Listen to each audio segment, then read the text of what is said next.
तो बिस्मिल्लाहिर्रहमानिर्रहीम। इससे पहले जो है वो हम ऑप्टिकल एक्टिविटी की कुछ टाइप्स पढ़ चुके हैं, जिसमें हमने लास्ट में जो टॉपिक पढ़ा था रेसमाइजेशन, रेसमिक मिक्सचर की डिस्कशन की थी, लेंसोमर की बात की थी और एपिमराइजेशन भी पढ़ लिया था। एपिमर्स क्या होती है इसकी भी बात की थी। आज हम जो टॉपिक पढ़ने जा रहे हैं पेज नंबर 190 है, ये आपकी बुक का। आशा शोर नहीं करो, आपकी आवाज नहीं मुझे बाहर आए। ये है जी compounds containing more than one chiral carbon atoms. अगर किसी कंपाउंड के अंदर एक से ज्यादा कायरल कार्बन एटम पाए जाए तो उसकी ऑप्टिकल एक्टिविटी का क्या कॉन्सेप्ट होगा।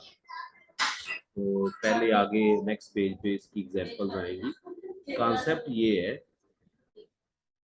If A molecule has more than one chiral carbon atoms, number of possible optical isomer increases such that each additional chiral carbon atom doubles the number of the isomers.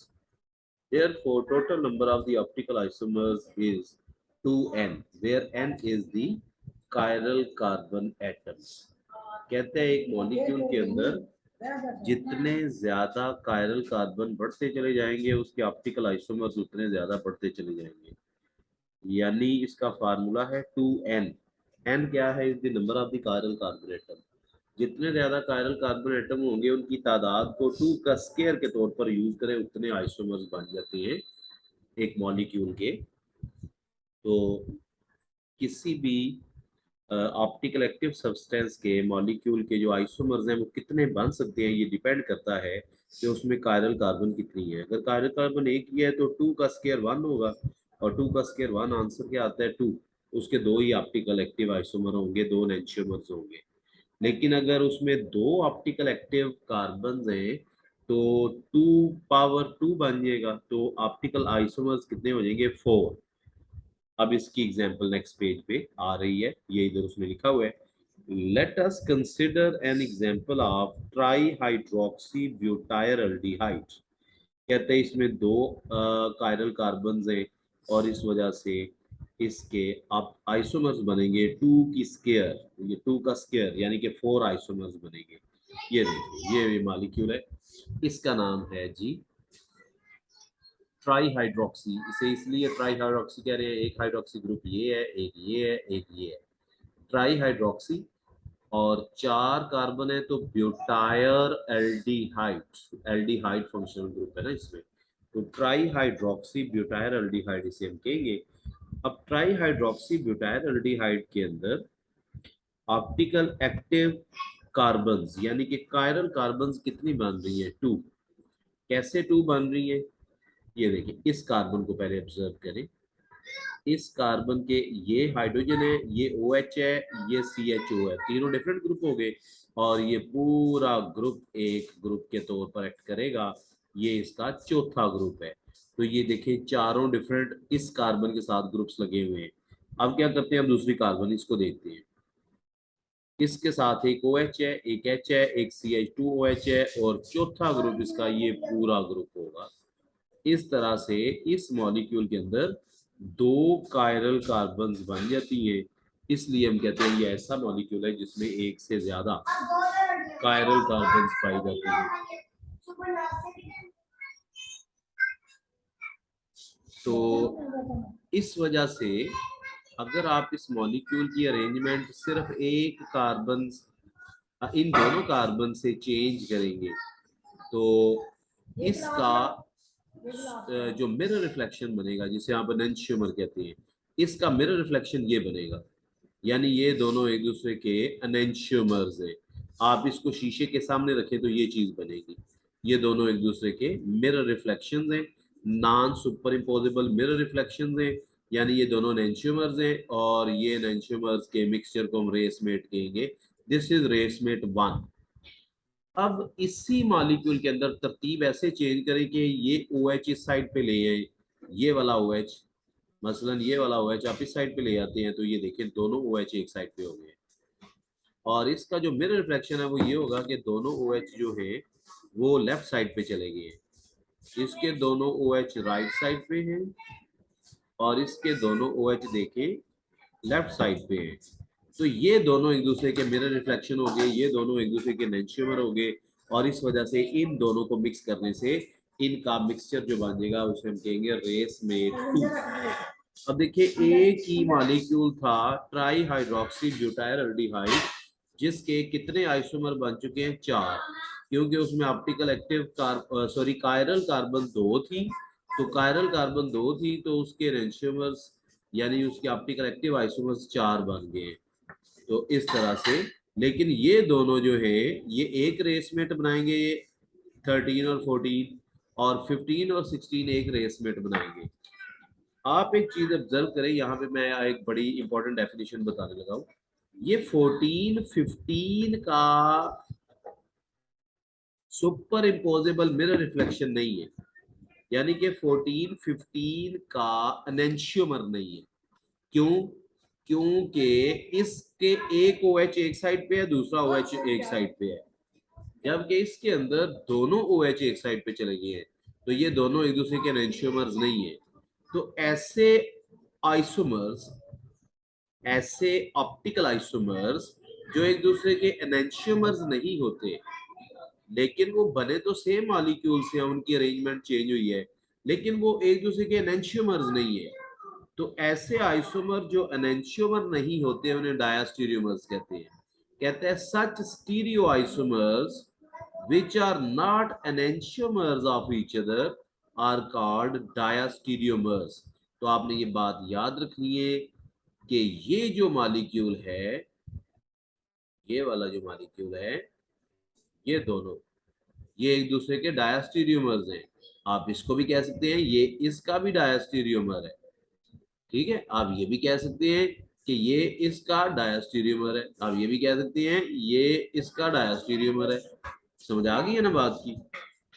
इस तरह से जिनकी arrangement एक दूसरे से बिल्कुल मुख्तलिफ होती है और वो एक दूसरे के मिरर इमेजेस नहीं होते। जब एक दूसरे के मिरर इमेजेस नहीं है तो वो एक दूसरे के एनेंशियोमर्स नहीं है, जब एक दूसरे के एनेंशियोमर नहीं है तो वो फिर डायास्टीरियोमर्स कहलाएंगे। तो ये एक इंपॉर्टेंट कॉन्सेप्ट था, डायास्टीरियोमर्स किन्हें कहते हैं। अब नेक्स्ट यहाँ पे एक एग्जांपल आ रही है। अब नेक्स्ट एक और हम एग्जांपल ले रहे हैं, इसका नाम है, ये आपने अगर सेकंड ईयर में फिनोल अल्कोहल फिनोल के नामक लेक्चर में ये मॉलिक्यूल पढ़ा था, इसका नाम था tartaric acid. This is tartaric acid. क्या है? कार्बन के एक OH लगा हुआ है, एक H लगा हुआ है, एक COOH लगा हुआ है, और दूसरी साइड पे फिर यानी कि 2 कार्बन है, दोनों कार्बन के साथ एक एक COOH लगा हुआ है और दोनों के साथ एक एक OH भी लगा हुआ है। This is tartaric acid. अब टार्टेरिक एसिड के बिल्कुल ऐसे ही हम आइसोमर बना सकते हैं 4, जैसे ऊपर आपने ट्राई हाइड्रोक्सी ब्यूटाइलडिहाइड इसके देखे हैं, इसके भी ऐसे 4 आइसोमर बन जाते हैं, जिसमें ये वाला आप देख रहे हैं ये दोनों एक दूसरे के मिरर इमेजेस हैं। तो ये दोनों एक दूसरे के मिरर इमेजेस होने की वजह से ये रेसमेट बन जाएगा। ये दोनों एक दूसरे के एनेंशियोमर्स हैं, ये क्लियरली नजर आ रहा है, ये दोनों एक दूसरे के non superimposable mirror images हैं, non superimposable mirror reflections हैं, यानी ये दोनों एक दूसरे के एनेंशियोमर्स हैं। लेकिन इसके ये आइसोमर हमने जो बनाए हैं जिसमें दोनों OH एक साइड पे ले गए हैं, इसमें दोनों OH एक साइड पे ले गए हैं, ये दोनों आपस में एनेंशियोमर्स कहला सकते हैं, लेकिन ये इसका डायस्टीरियोमर होगा, वही बात जो ऊपर बताई है। लेकिन इस एग्जांपल में एक नया कॉन्सेप्ट आपको बताया जाएगा। इस मॉलिक्यूल को अगर आप ऑब्जर्व करें कि इस कार्बन के साथ बिल्कुल वही ग्रुप लगे हुए हैं, उसी तरतीब से लगे हुए हैं जो इस कार्बन के साथ है, यानी अगर आप इनके दरमियान में से एक प्लेन पास करें तो दोनों हाफ टोटली आइडेंटिकल है। सी के साथ COOH है, OH है, H है, इधर भी C के साथ OH है, H है, COOH है, ये आइडेंटिकल ग्रुप आ गया। इनके लिए वर्ड देखिए नीचे लिखा भी हुआ है आइडेंटिकल। और ऐसे ही अगर इसके दोनों OH एक साइड पे भी कर दे तो इसमें भी वही बात है, ये आइडेंटिकल होगी है, दोनों साइड एक दूसरे के आइडेंटिकल होगी है। लेकिन इन दोनों में ये बात नहीं है। अगर आप यहाँ से प्लेन पास करते हैं तो ये दोनों साइडें आइडेंटिकल नहीं नजर आ रही, क्योंकि इसका OH इधर है, इसका OH इधर है, तो आइडेंटिकल तो नहीं है। जबकि ये दोनों जो है इनमें ये आइडेंटिकल वाली प्रॉपर्टी आ गई है। तो ऐसे आइसोमर्स जिनके दरमियान में से हम कोई प्लेन पास करें और दोनों को बिल्कुल एक जैसे हाफ्स में कन्वर्ट किया जा सके, एक जैसे टुकड़ों में तकसीम किया जा सके, इनके दरमियान में से प्लेन पास करें तो इनके दोनों हाफ्स जो है, दोनों इनके जो साइडें हैं हाफ्स, आधे टुकड़े जो है, ये बिल्कुल एक जैसे होंगे। तो ये जो हाफ इनको दो हिस्सों में डिवाइड कर रही है, इसे हम कहते हैं प्लेन ऑफ सिमेट्री। ऐसी प्लेन जो इनको सिमेट्रिकल प्रूव कर रही है, प्लेन ऑफ सिमेट्री। तो इनमें से प्लेन ऑफ सिमेट्री पास हो रही है, तो ऐसे आइसोमर्स को हम कहते हैं दीज आर मीजोमर्स, आइडेंटिकल एंड मीजोमर्स। इनके लिए मीजोमर का वर्ड यूज करेंगे।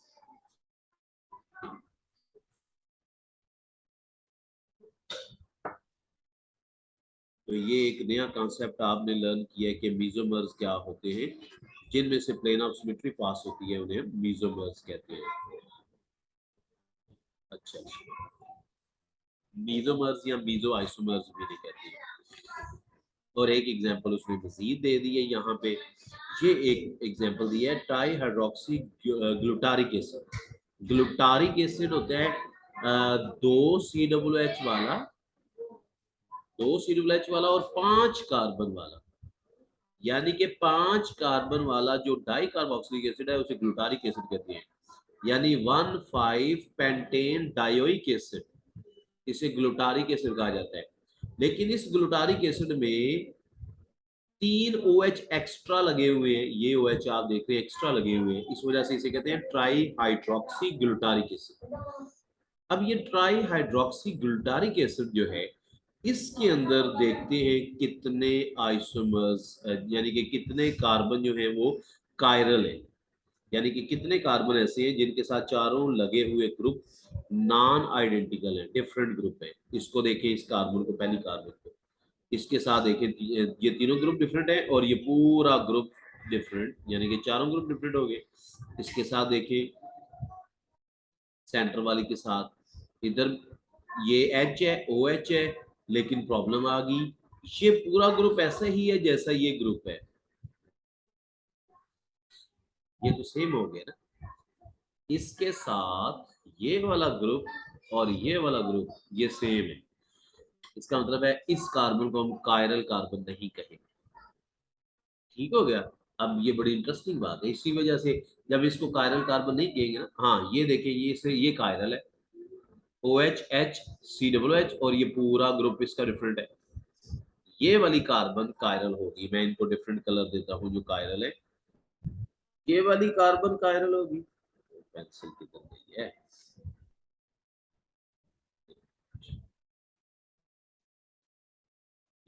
ये वाली कार्बन कायरल है, ये वाली कार्बन कायरल है, सेंटर वाली कायरल नहीं है। यानी इसमें दो कायरल कार्बन है ना, तो दो कायरल कार्बन की वजह से ऑप्टिकल आइसोमर्स कितने बनने चाहिए 2n² के मुताबिक। तो 2 का स्केयर ले लें आप, यानी कि 2n पावर फार्मूला लेना था ना। तो n कितने ऑप्टिकल, यानी कि कायरल कार्बन कितने हैं 2, तो 2 स्केयर, 2 की पावर 2, तो 4 ऑप्टिकल आइसोमर्स बनेंगे। तो देखिए इसके 4 ही बने हुए हैं। लग ऐसे रहा था कि इसमें सेंटर वाली 3 कार्बन है, शायद तीनों कायरल हैं, तो इसके आइसोमर्स बनने चाहिए 2 का क्यूब आप ले ले, देखिए क्या बनेगा, ये 8 बनने चाहिए। जबकि इसके 4 आइसोमर क्यों बने हैं, उसकी वजह आपके सामने है, क्योंकि सेंटर वाला जो इसका कार्बन है वो ए कायरल है। ए कायरल क्या होता है, मैं काफी दफा बता चुका हूँ, जिसके साथ लगे हुए ग्रुप चारों डिफरेंट ना हो, कोई दो ग्रुप भी आइडेंटिकल आ जाए तो वो एक आयन होगा। इस तरह से ये दोनों जो है ऑप्टिकल आइसोमर्स तो हैं, लेकिन इनमें दो दो कार्बन कायरल है। तो ये दोनों एक दूसरे का रेसमेट मिक्सचर कह सकते हैं इन्हें आप। क्यों? दो OH देखें इधर, एक OH इधर, इसमें OH इधर, दो OH इधर, तो ये बिल्कुल क्लियरली एक दूसरे का मिरर इमेजेस नजर आ रहे हैं, ये दोनों एक दूसरे के मिरर इमेजेस हैं। तो ये रेस मेट है, this is racemic mixture, these are both enantiomers of each other. और इसमें भी अगर आप देखें, अब ये देखें, तीनों ओ OH इधर आ गए हैं, इसमें दो ओ OH इस साइड पे है, एक ओ OH इस साइड पे। ये क्या हुआ है, इसमें ये हुआ है कि जो सेंट्रल कार्बन थी ना, ये वाली, ये सेंट्रल कार्बन को हमने रोटेट किया है, बाकी कोई चेंज नहीं है। देखिए ओ OH इधर है, ओ OH इधर है, ओ OH इधर है, ओ OH इधर है, सिर्फ सेंट्रल कार्बन को हमने रोटेट कर दिया है। ओ OH इधर है, ओ OH इधर आ गई है। तो ये इससे टोटली डिफरेंट मॉलिक्यूल्स नजर आ रहे हैं। लेकिन अगर आप इन दोनों के दरमियान में से एक प्लेन ऑफ सिमेट्री पास करें, तो इन दोनों आइसोमर के दोनों साइडें एक जैसी हैं। ये देख ले, C C W H O H H, इधर भी C O H H C W H, इसका भी यही चक्कर है, इधर भी यही, ये सेम ग्रुप दोनों साइडों पे हो गए। यानी प्लेन ऑफ सिमेट्री है वो एक कार्बन के अंदर से गुजर रही है। तो ये दोनों भी एक दूसरे के मीजोमर्स कहलाएंगे, क्योंकि इनमें भी प्लेन ऑफ सिमेट्री पास होने से दोनों एक जैसे ग्रुप साइडों पर एग्जिस्ट कर रहे हैं। That's why these are called meso isomers.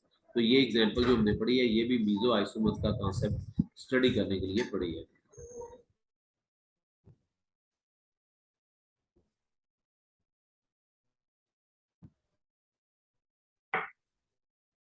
अच्छा, अब ये आज नेक्स्ट टॉपिक है, ये एक लॉन्ग क्वेश्चन के तौर पर आ सकता है, ये इंपॉर्टेंट टॉपिक है। पीछे जितनी चीजें मैं प्रीवियस टॉपिक्स में बता रहा था वो तो शॉर्ट क्वेश्चन है, डेफिनेशन है, डायस्टेरियोमर्स क्या है, मीजोमर्स क्या है, एनेंशियोमर्स क्या है, रेसमाइजेशन क्या है, रेसमिक मिक्सचर क्या है, एसिमेट्रिक सिंथेसिस क्या है। तो ये सारी चीजें शॉर्ट ही है। तो लेकिन ये टॉपिक लॉन्ग क्वेश्चन के तौर पर आ सकता है, resolution of racemic mixture. Resolution of residue mixture का मतलब क्या है, पहले इसकी डेफिनेशन देखिए। कहते हैं a racemic mixture can be separated into its components in several veg.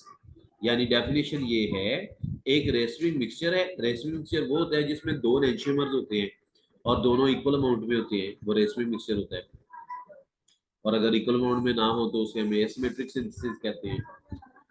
तो अगर रेसमिक मिक्सचर है, उसके दोनों कंपोनेंट्स को आप अलग अलग करना चाहते हैं, यानी दोनों एंशियोमर्स को, दोनों स्टीरियो आइसोमर्स को, दोनों ऑप्टिकल आइसोमर्स को, देखें मैं कितने लफ्ज बोल रहा हूँ, तीन लफ्ज मैंने बोले, तीनों का एक ही मतलब है, ऑप्टिकल आइसोमर्स, स्टीरियो आइसोमर्स, और ज्यादा बेहतर वर्ड क्या है, दोनों एनेंशियोमर्स को आप अगर सेपरेट करना चाहते हैं, तो इसकी सेपरेशन के जो तरीके हम पढ़ेंगे उन्हें कहते हैं रेजोल्यूशन ऑफ रेसमिक मिक्सचर। तो ये डेफिनेशन हो गई है, separation of components of a racemic mixture are is called resolution of racemic mixture, या आप कह सकते हैं separation of enantiomers of a racemic mixture is called resolution of racemic mixture।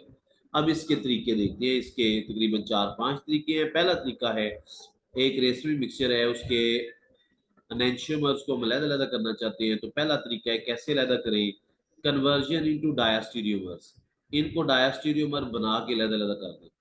अब मैं ये डिटेल नहीं पढ़ूंगा, मैं डायरेक्ट एग्जांपल पे चलूंगा, वहां पे आपको एग्जांपल दूंगा कैसे। ये एग्जांपल है, ये देखिए हमारे पास ये एक मॉलिक्यूल है, CH3, C के साथ OH है और एक COOH है, this is a lactic acid. ये लैक्टिक एसिड का मॉलिक्यूल है, तीन कार्बन वाला कार्बोक्सिलिक एसिड जिसमें OH भी हो, तो इसे लैक्टिक एसिड कहते हैं। ये आपने, अगर आप लैक्टिक एसिड का फार्मूला देखना चाहते हैं तो ये अल्कोहल फिनोल ईथर वाला जो सेकंड ईयर का चैप्टर है ना, उसमें लैक्टिक एसिड लिखा हुआ है नॉमेनक्लेचर में। तो ये लैक्टिक एसिड है। लैक्टिक एसिड का ये दोनों क्या है, एनेंशियोमर्स हैं। ये देखिए OH इस साइड पे है, इसका OH इस साइड पे है, ये राइट पे है, ये लेफ्ट पे है, दीज आर एनेंशियोमर्स। हम चाहते हैं लैक्टिक एसिड के इन दोनों एनेंशियोमर्स को अलग अलग कर दें। अब ये दोनों के नीचे देखिए RS का वर्ड लिखा हुआ है, मैं आपको एक्सप्लेन कर चुका हूँ RS क्या होता है।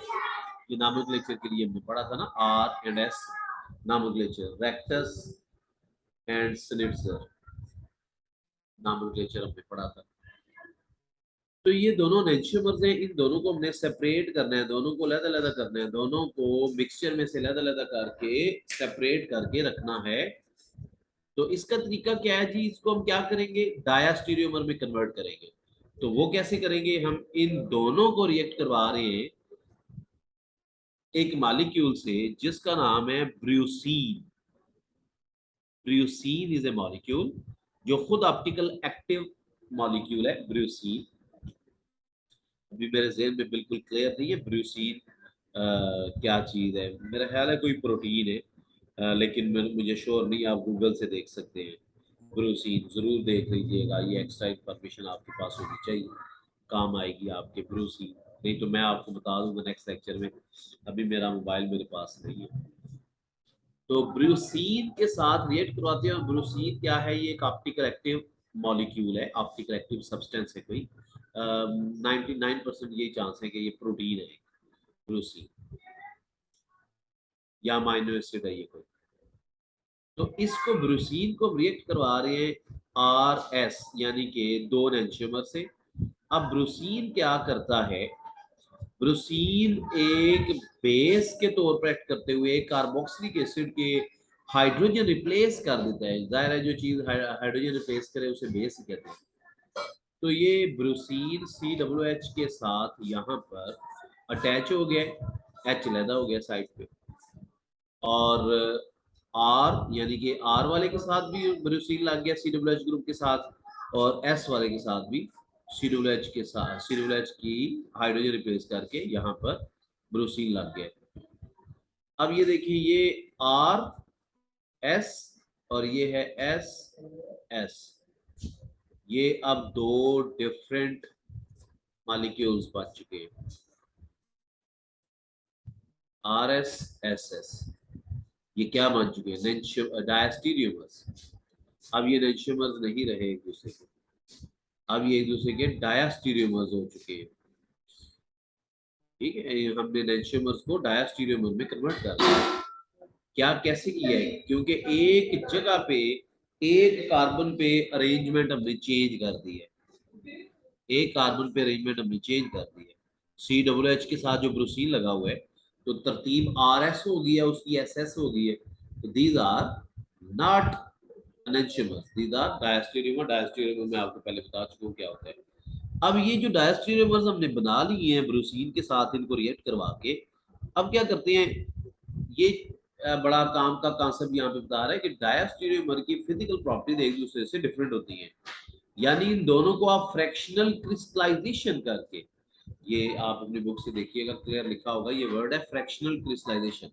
ये क्या होती है फ्रैक्शनल क्रिस्टलाइजेशन, आप एक मिक्सचर को अगर सॉल्वेंट में डिसॉल्व करें और इन दोनों को क्रिस्टलाइज आउट करवाया जाए, सॉल्यूशन को कूल किया जाए, तो एक चीज पहले क्रिस्टलाइज होती है, एक थोड़ी देर के बाद क्रिस्टलाइज होती है, इसे हम कहते हैं फ्रैक्शनल क्रिस्टलाइजेशन।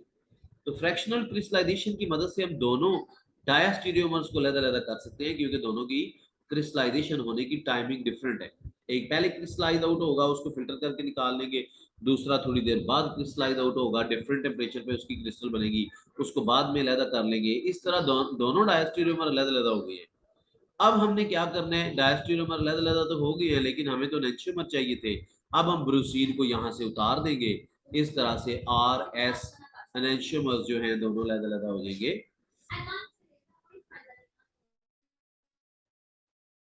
तो क्या करेंगे, ब्रूसीन को उतारने के लिए, ब्रूसीन एक अमाइनो एसिड है, बेसिक अमाइनो एसिड है, जिसमें HCl ब्रूसीन को रिप्लेस यहां से करने के लिए क्या करेगा, प्रोटॉन दे देगा COOH ग्रुप को, COO नेगेटिव ग्रुप को H दे देगा, और ब्रूसीन यहां से उतर जाएगा। और ये देखिए ब्रूसीन अलहदा हो गया, इसको प्रोटॉन अपना वापस मिल गया। ब्रूसीन मैं बता रहा हूँ फिर, ये बेस है, एसिड के साथ कंबाइन हो गया है और ये अलहदा हो गया है, और इस तरह R आइसोमर और S आइसोमर दोनों अलग-अलग हो गए हैं। इस तरह से हमने दो एंशियोमर्स को सेपरेट कर लिया है। ये था पहला सबसे technical method, separation of components of a racemic mixture, यानी रेजोल्यूशन ऑफ रेसिपी मिक्सचर का पहला तरीका कि enantiomers are separated by forming the diastereomers. ये पहला तरीका था। आगे जो टेक्निकल मेथड्स नहीं है, लेकिन वो ये केमिकल मेथड था, इसमें हमने बकायदा केमिकल रिएक्शन करवा के उनकी स्ट्रक्चर चेंज करके उन्हें सेपरेट किया था। लेकिन बाकी जो तरीके हैं वो फिजिकल मेथड के लाएंगे। तो इसमें ये टोटल 5 तरीके हैं। दूसरा तरीका है, ये बड़े सिंपल है, इजी है, मैं आपको अंडरलाइन कर देता हूँ जो आपने खास चीज याद करनी है। सिलेक्टिव एडजॉर्प्शन, ये क्या होता है जी? एडजॉर्प्शन मीन आप एक मिक्सचर है आपके पास, एक रेसमिंग मिक्सचर है, उसमें दो एंजाइम्स हैं, आप इनकी क्रोमेटोग्राफी करवाएं। दोनों एंजाइम्स की जो आरएफ वैल्यू है एक एडजॉर्बेंट के ऊपर मूव करें। Adsorbent mean stationary phase, silica gel वगैरह जो स्टेशनरी फेज के तौर पर हम यूज करते हैं, उसके ऊपर मूव करने की एबिलिटी दोनों की डिफरेंट है। इस तरह से एक आगे गुजर जाएगा, एक पीछे रह जाएगा, तो दोनों एंजाइम्स अलग-अलग हो जाएंगे due to their different ability to combine with the stationary phase, यानी adsorbent.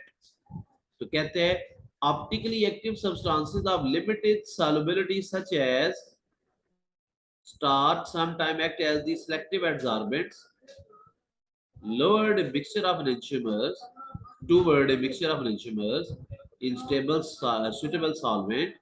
Then when solution of racemic mixture is poured on the top of the chromatography column, ये क्रोमेटोग्राफी कॉलम क्रोमेटोग्राफी की बात कर रहा है, उसमें एक पाइप होता है जिसमें हम एडजॉर्बेंट डालते हैं और उसके ऊपर हम पोर कर देते हैं, उंडेल देते हैं सोल्यूशन को, रेसमी मिक्सचर के सोल्यूशन को, और वो जो एंजाइम्स उसके होते हैं वो उस एडजॉर्बेंट में मूव करना शुरू करते हैं और अपनी डिफरेंट एबिलिटीज के लिहाज से वो एडजॉर्बेंट में अलग अलग हो जाते हैं। यानी कि क्रोमेटोग्राफी से आप एंजाइम्स को अलग अलग कर लें।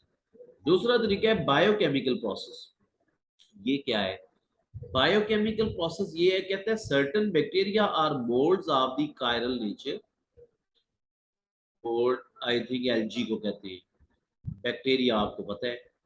कहते हैं moulds of chiral nature when grown in a dilute solution of a racemic mixture. कहते हैं कुछ ऐसे इंडिविजुअल्स हैं, बैक्टीरिया या मोल्ड्स हैं जिनमें कायरल मॉलिक्यूल्स एग्जिस्ट करते हैं। तो उनकी तबीयत के अंदर यानी कि ऐसे उनमें ऐसे कायरल मॉलिक्यूल्स पाए जाते हैं। तो वो क्या करते हैं, वो आइडेंटिफाई कर लेते हैं खास किस्म के कायरल सब्सटेंस को, एक खास किस्म के एंजाइमर को वो डिटेक्ट कर लेते हैं और उसको डिटेक्ट करके क्या करते हैं, डिके कर देते हैं, डाइजेस्ट कर देते हैं वन एंजाइमर वो more rapidly than the other enantiomer. तो उनके अपने अंदर कोई ऐसा मॉलिक्यूल होता है जो कायरल कार्बन रखता है, तो वो अगर दो एंजाइमर हैं उनमें से एक एंजाइमर को ज्यादा पसंद करते हैं, यानी कि उस पर ज्यादा डिस्ट्रॉय करते हैं, और इस तरह से एक ऑप्टिकल आइसोमर डिस्ट्रॉय हो जाता है, दूसरा बच जाता है। एक एंजाइमर खत्म होना शुरू हो जाता है, दूसरा हमारे पास मिल जाता है। आगे मिसाल भी दी हुई है उसने, जैसा कि ये मिसाल है, penicillium glaucum a mould is ground in the solution of racemic mixture, ammonium tartrate, solution slowly become levo rotatory, क्योंकि वो डेक्स्ट्रो रोटेटरी को खा जाएगा, डिस्ट्रॉय कर देगा, और सोल्यूशन जो है वो आहिस्ता आहिस्ता लीवो रोटेटरी होना शुरू कर देगा। तो ये पेनिसिलियम ग्लूकम जो है ये एक अल्जी है, ये क्या करती है, अमोनियम टार्ट्रेट का जो लीवो रोटेटरी एनेंशियमर है उसे डिस्ट्रॉय कर देता है और डेक्स्ट्रो रोटेटरी बाकी रह जाता है। काइनेटिक मेथड ये क्या है? कहते हैं काइनेटिक मेथड में क्या करते हैं, enantiomer react with the chiral compound at different rates, कि हर एनेंशियमर किसी दूसरे कायरल सब्सटेंस के साथ, किसी दूसरे ऑप्टिकल एक्टिव सब्सटेंस के साथ डिफरेंट स्पीड से रिएक्ट करेगा। तो एनेंशियमर का रेट ऑफ रिएक्शन डिफरेंट होगा, तो इनके रेट ऑफ रिएक्शन में डिफरेंस की बुनियाद पर आप इनको सेपरेट कर सकते हैं। मसलन एक कायरल सब्सटेंस आपने एंटर किया है और जो लीवो रोटेटरी वाला है वो उससे जल्दी जल्दी रिएक्ट करके कोई नया प्रोडक्ट बना देता है और पीछे दूसरा डेक्सट्रोरोटेटरी रह जाएगा। तो इनके किसी चीज के साथ रिएक्ट करने की एबिलिटी के लिहाज से आप इन दोनों एंजाइम्स को अलग अलग कर लेंगे, इसे हम कहते हैं काइनेटिक मेथड। नीचे मिसाल भी दी हुई है, वो आप पढ़ सकते हैं, मिसाल जरूर याद कीजिएगा, मैं पढ़ देता हूँ। For example racemic mandelic acid, एक एसिड है मैंडलिक एसिड जो रेसमिक मिक्सचर है, हैव बीन रिजॉल्व्ड, इसको हमने रिजॉल्व किया है, यानी कि इसके एंजाइम को हमने अलग किया है। कैसे? By negative method, negative menthol negative positive का कंसेप्ट मैंने बताया हुआ है, लेवोट्रेटरी या डेक्सोट्रेटरी। नेगेटिव मेंथोल के साथ ये रिएक्ट करेगा, मेंटलिक एसिड जो है मेंथोल के साथ रिएक्ट करेगा faster with positive mandelic acid. वो नेगेटिव वाला पॉजिटिव मेंडलिक एसिड के साथ तेजी से रिएक्ट करेगा and negative enantiomer to form the diastereomer. और जो नेगेटिव एनेंटियोमर होगा उसको वो कन्वर्ट कर देगा डायस्टेरियोमर, डायस्टेरियोमेरिक एस्टर में कन्वर्ट कर देगा। यानी कि नेगेटिव मेंथोल है और पॉजिटिव मेंडेलिक एसिड है, दोनों आपस में रिएक्ट करके एक डायस्टेरियोमर बना देंगे और फिर हम दोनों को अलग अलग कर देंगे और उसकी हाइड्रोलिसिस करके फिर दोनों को सेपरेट भी कर लेंगे प्योर फॉर्म में। काइनेटिक मेथड में बहरहाल कॉन्सेप्ट ये है कि किसी एनेंशियोमर में एक आइसोमर, एक एनेंशियोमर रेशमी मिक्सचर का एक एनेंशियोमर किसी सब्सटेंस के साथ ज्यादा रिएक्ट करता है, दूसरे के साथ कम रिएक्ट करता है। इस बुनियाद पर हम दोनों को अलग अलग कर लेते हैं। इसके बाद आ जाते हैं मैकेनिकल सेपरेशन। मैकेनिकली किसी चीज को देखते हुए सेपरेट कर लेना। कहते हैं this method is applicable only to racemic mixture where crystals of enantiomers are themselves एनेंशियोमॉर्फस।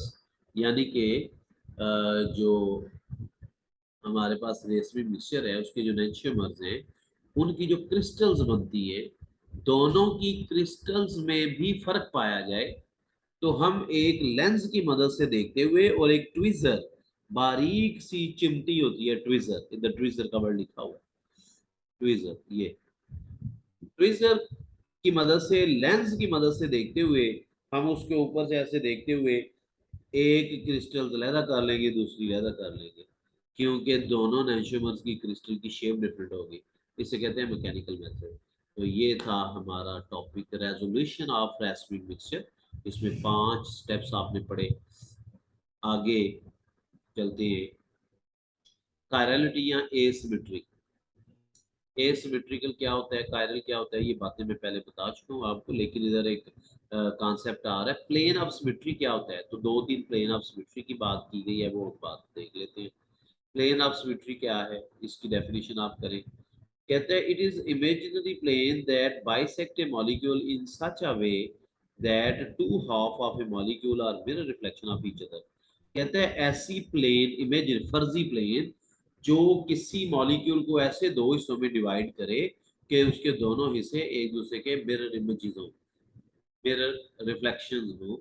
जैसे अगर एक इंसान के ऐसे दरमियान में एक शीशा रख दिया जाए, एक प्लेन पास की जाए, तो उसकी राइट साइड लेफ्ट साइड का मिरर इमेज नजर आएगी। यानी कि दो हिस्सों में डिवाइड कर दिया जाए तो उसकी राइट और लेफ्ट एक दूसरे का मिरर इमेज नजर आएगी। तो वो प्लेन ऑफ सिमेट्री जो किसी चीज को दो एक जैसे ऐसे टुकड़ों में डिवाइड कर रही हो कि दोनों टुकड़े एक दूसरे के मिरर इमेजेस हो, तो ऐसी प्लेन ऑफ, इसको ऐसी प्लेन को कहते हैं plane of symmetry. Next, centre of symmetry क्या है। कहते हैं इट इज ए पॉइंट, ये एक ऐसा पॉइंट है विद इन ए मॉलिक्यूल, एक मॉलिक्यूल में, from where if a line is drawn, मसलन ये पॉइंट है। कहते हैं एक ऐसा पॉइंट है जहां से हम एक लाइन अगर ड्रॉ करें, one on one side and extended to equal distance to the other side, it encounter the identical environment। कहता है ये पॉइंट है, इसके इधर आप लाइन लगाएं, मसलन मैं लाइन लगाता हूँ जी, ये लाइन लगा, ये लाइन लगाई, और कहता है इसकी दूसरी साइड पे इतनी ही लेंथ की एक और लाइन लगाई, ये लगी लगा। कहता है दोनों लाइनों को सामने जाके एक जैसे एनवायरनमेंट का सामना करना पड़ रहा है। देखिए ये मैंने लाइन ऐसे मिलाई है, इसके सामने CWH आ गया, इसके सामने भी CWH आ गया। ऐसे ही चले एक और लाइन गुजारते हैं, ये लाइन लगाते हैं, यहाँ से ये गई, इस पॉइंट से लाइन लगाई है ना, एक साइड पे एक, दूसरी साइड पे फिर लगाते हैं ये। अब ये देखिए लाइन ऐसे लगाई है, इसके सामने भी H आ गया, इसके सामने भी H आ गया। तो ऐसी लाइन, ऐसा पॉइंट जिसकी एक साइड से लाइन लगाई जाए और दूसरी साइड पे लाइन लगाई जाए इक्वल डिस्टेंस पर, तो सामने सेम एटमॉस्फेयर आ रहा हो, सेम ग्रुप्स आ रहे हो, तो ऐसे पॉइंट को कहते हैं सेंटर ऑफ सिमेट्री, जिससे लगने वाली लाइनें अपने सामने सेम ग्रुप्स रखती हैं, इसको हम कहते हैं सेंटर ऑफ सिमेट्री। और आखिरी टाइप है सिमेट्री की, axis of symmetry. Axis of symmetry क्या होता है? एक्सिस ऑफ सिमेट्री कहते हैं molecule possesses an n-fold alternating axis of symmetry। n-fold की मैं बात बाद में करता हूँ, पहले देखिए axis of symmetry क्या है। If when rotated through an angle of 360 about the axis, we obtain the structure whose reflection from a planar perpendicular axis is indistinguishable from original molecule। आगे मिसाल उसको ये दी हुई है, क्या कह रहे हैं? इस मॉलिक्यूल में it contain 4 symmetry. Axis of symmetry कहते हैं, मसलन आप एक मॉलिक्यूल को, एक लाइन है, मसलन यहाँ मैं लाइन लगाता हूँ, ये इसके बिल्कुल सेंटर से ये लाइन लगाई गई है, ये इस पॉइंट में से गुजरने वाली ये लाइन है, इसके सेंट्रल पॉइंट से गुजरने वाली ये लाइन है, ठीक है, एक्सिस में से गुजर रही है ये लाइन। अब इस लाइन के गिर्द अगर मैं इसको, मॉलिक्यूल को ऐसे 90 डिग्री के एंगल पे रोटेट करूं, तो उसके सेम ग्रुप्स आपको फील होंगे, पहले वाले ही ग्रुप सेम पोजीशन पे आ गए हैं, तो आप कहेंगे इसमें 4 फोल्ड सिमेट्री है।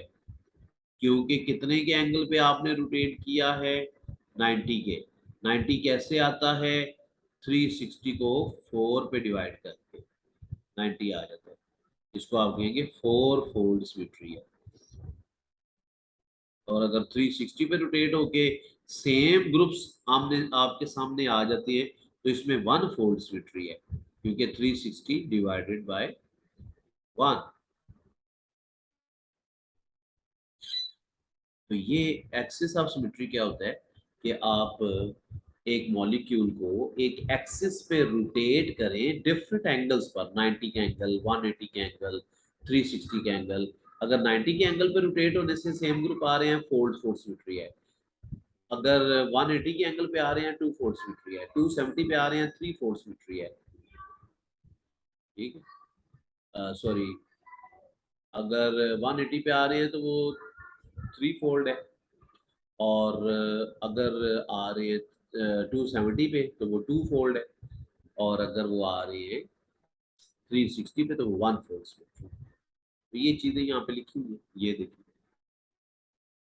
ये मैं हाईलाइट करता हूँ कि कहते हैं it contain 4 fold symmetry alternating axis of symmetry because rotation of a, ये एंगल होता है जिस पर रोटेट कर रहे हैं, तो एन एक्सिस ऑफ 90 के एंगल पर रोटेट हो रहा है, तो क्या है? 4 फोल्ड सिमेट्री है।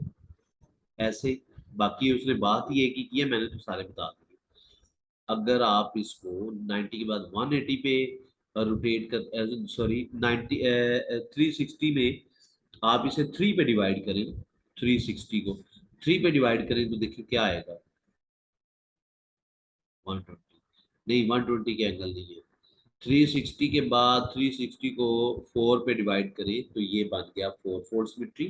3 पे डिवाइड करें तो ये बन गया 3 फोल्ड। 2 पे डिवाइड करें 2 फोल्ड, 1 पे डिवाइड करें 1 फोल्ड। तो वो डिवाइड करके आप देख सकते हैं कितना एंगल बनता है। तो यहाँ पे ये मैं बात खत्म कर रहा हूँ अल्टरनेटिंग एक्सिस ऑफ सिमेट्री पे। और आगे मेरा ख्याल है थोड़ा ही रह गया ये, आगे सिर्फ ज्योमेट्रिकल आइसोमेरिज्म, ये हमारे सिलेबस का हिस्सा नहीं है। ऑप्टिकल आइसोमर विदाउट ए कायरल कार्बन, ये हमारे सिलेबस का हिस्सा नहीं है। सम अदर केसेस ये भी नहीं है। सीधा ज्योमेट्रिकल आइसोमर्स है, और ज्योमेट्रिकल आइसोमेरिज्म मेरा ख्याल है आपको पढ़ाना चाहिए, आप खुद ही कर लेंगे। सिस ट्रांस आइसोमेरिज्म आपने पढ़ा हुआ है, और इसकी इससे ज्यादा डिटेल की जरूरत नहीं है, इसका नॉमेनक्लेचर वगैरह नहीं है। ज्योमेट्रिकल आइसोमेरिज्म में सिस ट्रांस आप देख लें, मैं इसको थोड़ा सा एक्सप्लेन भी कर दूंगा नेक्स्ट लेक्चर में। चलिए जी, अल्लाह हाफिज़। मैं बंद करने लगा हूँ रिकॉर्डिंग में।